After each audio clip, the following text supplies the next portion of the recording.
Welcome to আইসাস home kitchen. আজ আমি আপনাদের সামনে করে দেখাবো লাউ শাক।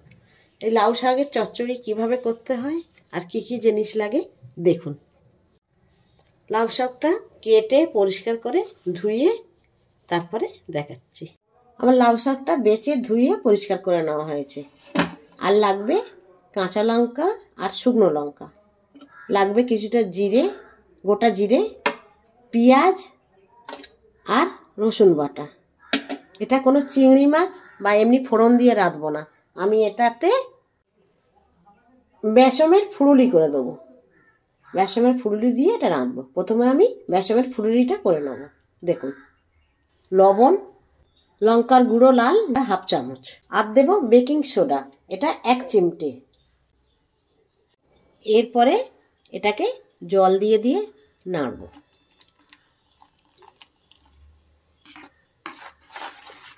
আমার বেসনটা গোলা হয়ে গিয়েছে।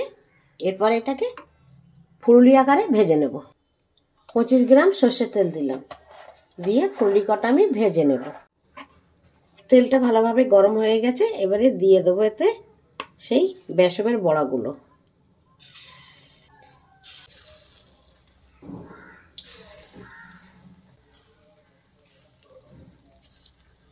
ফুলুরিগুলো কি সুন্দর হালকা করে ফুলে উঠেছে দেখুন। এক পাশটা হয়ে গিয়েছে, আর এক পাশ আমি উল্টে দেব। ফুলুরিগুলো আমার ভাজা হয়ে গেছে। এবার আমি এগুলো তুলে নেব।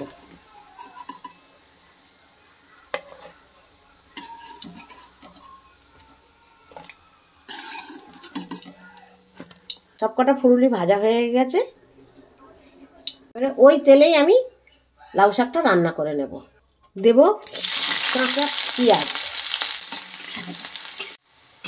পেঁয়াজটা যখন এরকম হাফ লাল হয়ে যাবে, এই যে পেঁয়াজটা নেতিয়ে যাবে, পেঁয়াজটার কালার এসে যাবে, তখন এতে দিয়ে দেবো জিরে, 1 চামচ জিরে, কাঁচা লঙ্কা দুটো, শুকনো লঙ্কা দুটো দেওয়ার পর আরও খানিকটা নেড়ে নেড়ে এতে ভাজতে হবে। ভাজতে ভাজতে এই পেঁয়াজগুলো আমার লাল হয়ে গিয়েছে দেখুন। তখন ওটা দিয়ে দেবো 1 চামচ রসুন বাটা। রসুন বাটাটা দেওয়ার পর এর সাথে ভাজা ভাজা করতে হবে। দিয়ে দেবো সামান্য একটু জল। জল দিয়ে একটু নেড়ে চেড়ে নেব। এরপরে এতে দিয়ে দেব 1 চামচ লবণ। আপনারা আপনাদের স্বাদ অনুসারে দেবেন, আমি আমার স্বাদ অনুসারে দিয়েছি। দেব হাফ চামচ লাল লঙ্কার গুঁড়ো, দেব হাফ চামচ হলুদ গুঁড়ো, হাফ চামচ জিরে গুঁড়ো, হাফ চামচ ধনে গুঁড়ো। সব মশলা দেবার পর এবারে মশলাগুলো ভালো করে কষে নিচ্ছি যতক্ষণ না তেলটা ছাড়ে। এরপরে দিয়ে দেবো ভেজে রাখা সেই ফুলুরিগুলো বেসমের,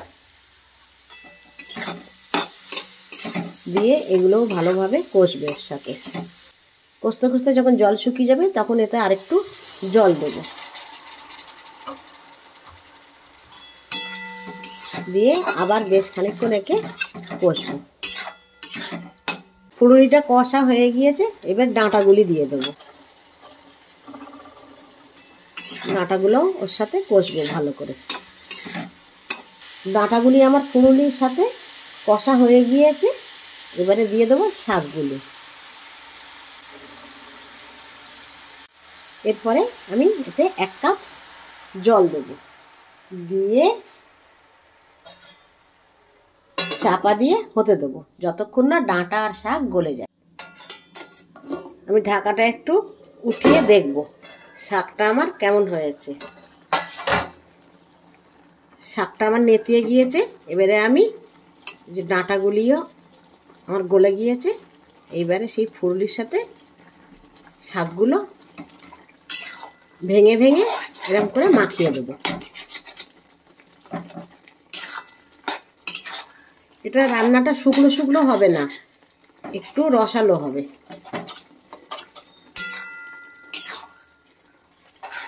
আপনারা আমার মতো একটু ট্রাই করে দেখবেন কেমন হলো, কমেন্ট দিয়ে অবশ্যই জানাবেন। আর যারা এতদূর দেখেছেন তারা একটা লাইক করবেন। এই তো আমার রান্নাটা কমপ্লিট।